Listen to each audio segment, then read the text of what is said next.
آپ سب کا اتنے شارٹ نوٹس پہ آنا بڑا آپ کا بہت بہت شکریہ.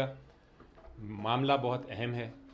معاملہ یہ ہے کہ آپ نے کل جو اس طرح خبریں سنی کہ ایک عدالت نے ایک بالکل میرے خیال سے غیر قانونی اور غیر آئینی فیصلہ کر دیا، جس میں 10 سال کی سزا سنا دی ہمارے پولیٹیکل لیڈرز کو. میری نظر میں میرے سامنے سارے ڈاکومنٹس پڑے ہیں، میں نے اس پہ پورا کیس کو دیکھا. میں نے کہا کہ میں آپ تک پہنچاؤں اپنا موقف. الزام لگانا بڑا آسان ہے، الزام کسی پہ بھی لگایا جا سکتا ہے، لیکن جب آپ عدالت میں جاتے ہیں تو عدالت میں شہادت جو دی جاتی ہے اس پہ ڈپینڈ کرتا ہے کہ کسی کے خلاف مقدمہ جو تھا وہ درست تھا یا نہیں. اس سے نظر آتا ہے جو کچھ ریکارڈ پہ آیا ہو کہ کیا سزا ہو سکتی تھی کہ نہیں. تو میں نے وہ سارا ایویڈنس پڑھا، جو الزامات لگائے اس کے مطابق میں نے اس کو قانون کی نگاہ سے دیکھا. اور میں آپ کو موٹی موٹی 2-3 باتیں بتاتا ہوں کہ کیوں میں نے کہا شروع میں کہ یہ اتنا غلط سیاسی فیصلہ ہے. نظر آتا ہے کہ یہ سیاسی فیصلہ ہے. آپ اس کیس کو دیکھیں تو 2 مین جو اس میں گواہ ہیں. کیس سارا جو بنا ہے وہ سازش پہ بنا ہے کہ ایک کنسپریسی تھی، اور اس کنسپریسی کو ثابت کرنے کے لیے 2 مین گواہ اس کیس میں پیش کیے گئے ہیں.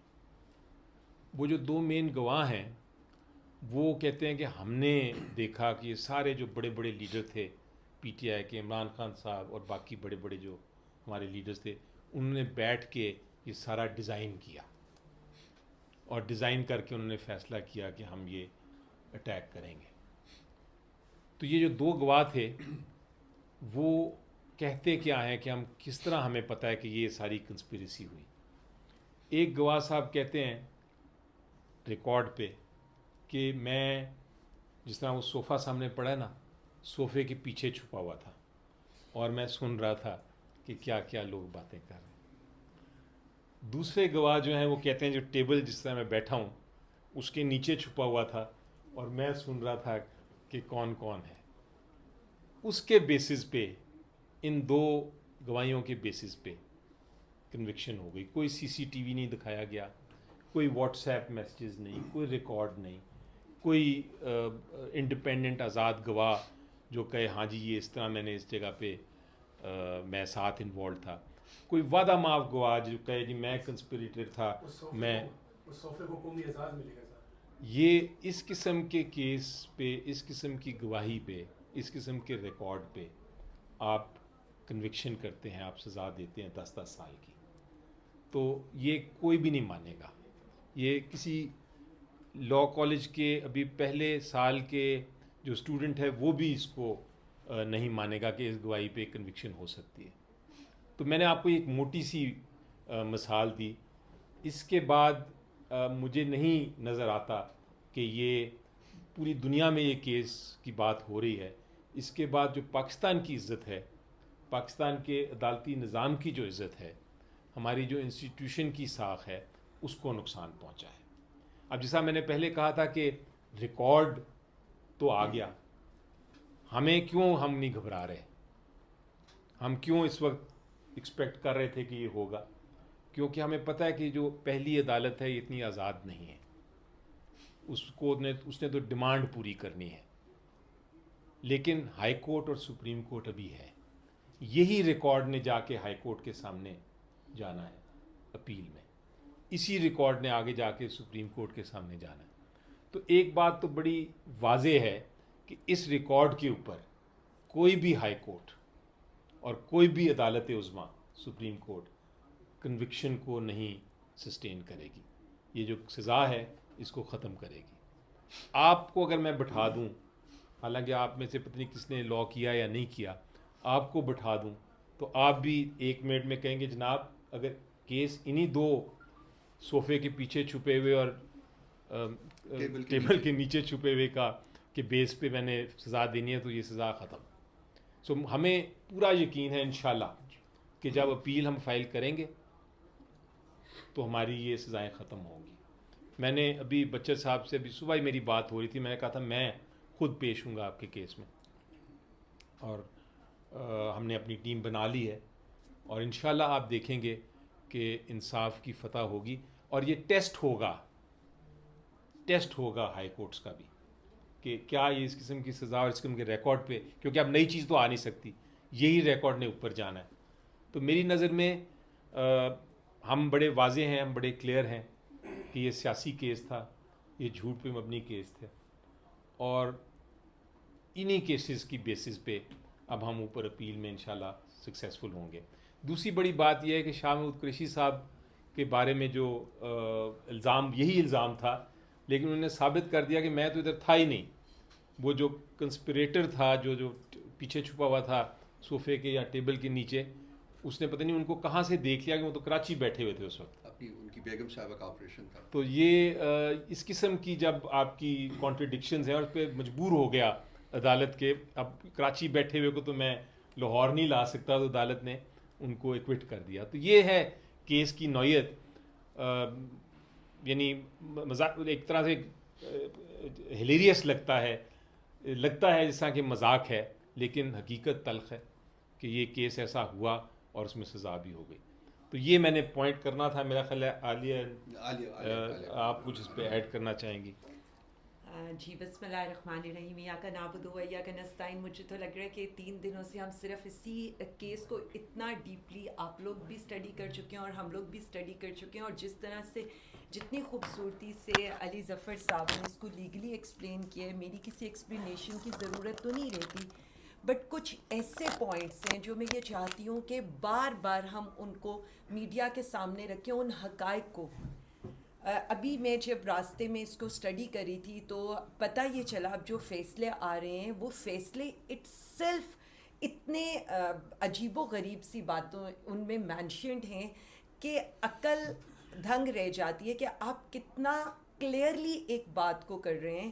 احمد چٹھا صاحب, بلال اعجاز صاحب یا احمد بچر صاحب, ان کے فیصلے میں یہ مینشنڈ ہے کہ چونکہ آپ کا تعلق تحریک انصاف سے اور آپ اس چیز کو ایکسیپٹ کرتے ہیں تو اس لیے آپ کو یہ سزائیں دی جاتی ہیں. اور جو لوگ جو مین ایکیوز تھے سرگودا اور میاں والی کے کیس میں, چونکہ انہوں نے ایکسیپٹ کر لیا کہ ہمارا کوئی تعلق پی ٹی آئی سے نہیں ہے, تو ان کو ریلیف بھی دے دیا گیا اور ان کو ریلیز بھی کر دیا گیا. میں صرف اتنا کہنا چاہتی ہوں کہ میاں والی کے 2 کیسز کا فیصلہ کیا تھا رسپیکٹو جج عباس صاحب نے, اس سے سویرٹی تھی ان کیسز کے اندر, بٹ اس میں سارے ملزمان کو بری کیا گیا, جبکہ اگر دیکھا جاتا تو یہ کیس اتنی حد تک سویر نہیں تھا, اور اس کے اندر آپ نے ہمارے لوگوں کو کنوکٹ کیا. عجیب و غریب سی بات ہے, بلال اعجاز صاحب نے مجھے کہا بھی, اور میں یہ میڈیا کے آگے بھی رکھتی ہوں, انہوں نے اپنی CDRs نکلوائیں 7 اور 9 مئی کی, انہوں نے خود نکلوائیں, اور اس کے اندر مینشن تھا کہ وہ اس دن اپنے حلقے میں تھے, وہ کہیں چکری یا کہیں لاہور یا اس کے زمان پارک کے قریب بھی نہیں تھے, اور کم و بیش یہی صورتحال احمد بچر صاحب کی اور ہمارے ڈپٹی پارلیمانی لیڈر احمد چٹھا صاحب کی تھی. اب آ جائیں لاہور کے کیسز کے اوپر. جس طرح سے علی ظفر صاحب نے لیگلی آپ لوگوں کو بتایا, اسی میں ایک اور بات ایڈ کر لیتی ہوں. اگر کوئی صوفے کے پیچھے چھپائے یا میز کے نیچے چھپائے, سوال 2-3 ہیں ہمارے اس میں. کیا اس کو یہ بھی نہیں پتا کہ خان صاحب کی پوزیشن کیا تھی اس وقت جب ہمارے وکلا نے وہاں اجرا کی, تو اس کو یہ تک نہیں پتا تھا کہ خان صاحب کس جگہ پر بیٹھے ہوئے تھے, خان صاحب نے کس رنگ کے کپڑے پہنے ہوئے تھے, اور کیا صورتحال اس میٹنگ کے اندر تھی. پلس اس کا جو روزنامچہ تھا, جو رجسٹر تھا جس میں یہ لکھا جانا چاہیے, اس میں تو وہ خود سے جو آپ کا سٹار گواہ ہے اس کی اس دن کی حاضری ہی نہیں تھی, اور اس کو آلریڈی اس کے اپنے آفیسر سے ایک وارننگ دی جا چکی تھی انہی دنوں کے لیے.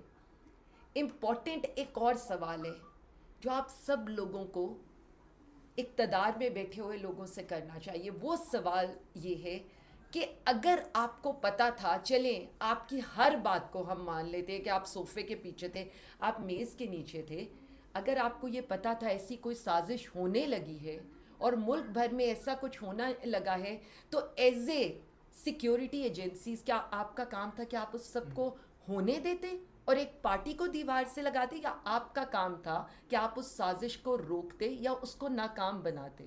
سو یہیں سے یہ باتیں پتہ چلتی ہیں کہ آپ نے تحریک انصاف کو، وزیر اعظم خان صاحب کو، ہمارے سیاسی قائدین اور کارکنوں کو پولیٹیکلی وکٹمائز کیے. یہ کیسز پولیٹیکل وکٹمائزیشن کے، یہ کیسز تحریک انصاف سے وزیر اعظم خان سے وفاداری نبھانے کے ہیں. اور میرا یہ خیال ہے کہ ہمارے جتنے لوگوں کو، مطلب میں علی بھائی کی بات کو یہ آگے بڑھاتے ہوئے صرف اتنا کہوں گی، کیا امپریشن جائے گا پاکستان کا باہر کہ آپ کا اپوزیشن لیڈر کو دہشت گردی عدالت نے 10 سال کے لیے سزا دی ہے. بالکل اسی طرح سے آپ کے ڈپٹی پارلیمانی لیڈر کو اور ایک ہمارے ایم این اے کو اور سینیٹر کو آپ کی دہشت گردی کی عدالتیں دہشت گرد ڈکلیئر کر رہی ہیں. اور پچھلے کچھ عرصے میں جتنے بھی کیسز آپ دہشت گردی عدالت میں دیکھیں وہ دہشت گردوں کے نہیں چل رہے، پاکستان تحریک انصاف کے چل رہے ہیں. یعنی آپ ملک کی منتخب نمائندوں کو، ملک کی منتخب جماعت کو، جسے عوام نے 180 سیٹیں دی ہیں، آپ دہشت گرد ڈکلیئر کرنا چاہتے ہیں. تو اس کا مطلب ہے آپ کی نظر میں پاکستانی عوام دہشت گردوں کو سپورٹ کرتے ہیں، باغیوں کو سپورٹ کرتے ہیں. دیکھیں آپ پاکستان کا کیا امیج دینے جا رہے ہیں، اور کیا ان ساری سزاؤں کے بعد فیٹف کا کیا حال ہوگا، ان ساری سزاؤں کے بعد جی ایس پی سٹیٹس کا کیا حال ہوگا، ان ساری جو سزاؤں کے بعد ہائیبرڈ نظام پر آپ جو شادیانے بجا رہے ہیں، اس ملک میں ڈیموکریسی کا کیا حال ہوگا. صرف ایک ہائیبرڈ نظام کو سپورٹ دینے کے لیے 26ویں ترمیم لائی گئی، اس کے بعد عدالتوں کا پیک اپ ہوا، اور اس کے بعد پاکستان تحریک انصاف کو کرش کرنے کی آپ کوشش کر رہے ہیں. اور اس کے اندر ایک اور عنصر شامل ہے. ابھی تو صرف خان صاحب نے یہ کہا تھا کہ 5 اگست کو تحریک پیک پر ہوگی، کوئی ایسی اور اناؤنسمنٹ نہیں ہوئی تھی، تو آپ اتنی سزاؤں پر آ گئے. اس کا مطلب ہے کہ ابھی بھی ایک لیڈر، ایک پارٹی سے خوف ہے.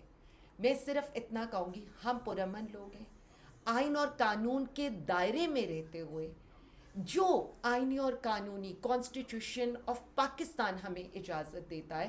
ظاہر ہے عدالتوں کے دروازے آپ نے ہم پر بند کر دیے ہیں. اور اس میں ایک اور بات کی ایڈیشن کر دوں جو آپ سب کے لیے امپورٹنٹ ہے، وہ یہ ہے کہ 9 مئی کے کیسز میں جو خان صاحب کی لاہور ہائی کورٹ کی بیل خارج کی گئی ہے، اس کے بعد سے 3 ہفتے گزرنے کے باوجود ان کے وکالت نامے ہمارے وکلا کو سائن نہیں کروانے دیے جا رہے. اس سے زیادہ امپورٹنٹ بات کیا ہوتی ہے کہ آپ، مطلب وکلا کے لیے، میں خود جیل کے اندر رہی ہوں، مجھے یہ پتہ ہے کہ پرٹیکولرلی یہ کہا جاتا تھا، جو ہمارے لیے نہیں تھا، ظاہر ہے کرمنلز کے لیے، دہشت گردوں کے لیے، قاتلوں کے لیے، باقی سب کے لیے وہ جیل مینول کے لحاظ سے انہیں ایک حاصل ہوتا ہے، یہ سہولت حاصل ہوتی ہے کہ آپ کے وکیل آپ سے کبھی بھی مل سکتے ہیں، اور آپ کے وکالت نامے اسی وقت مینڈیٹری ہوتا ہے کہ آپ سے سائن ہونے. لیکن 3 ہفتے ہو گئے ہیں، آپ نے وہ وکالت نامے نہیں سائن ہونے دیے. اس بات کا مطلب یہ ہے کہ آپ فیصلہ کر چکے ہیں کہ آپ نے وزیر اعظم خان صاحب کو اور باقی لوگوں کو جیل میں رکھنا ہے، اور اس کئی سٹیٹمنٹس ایسی آ بھی چکی ہیں.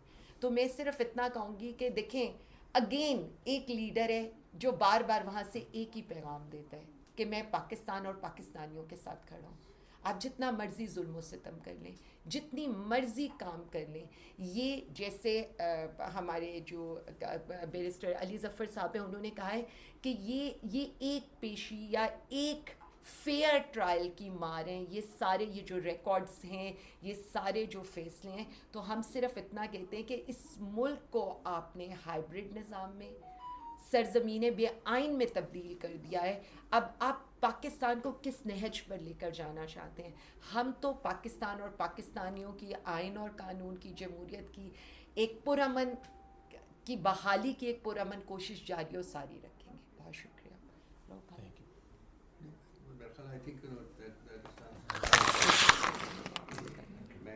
Let us now talk normally. اس کو نارملی کیا ٹاک کریں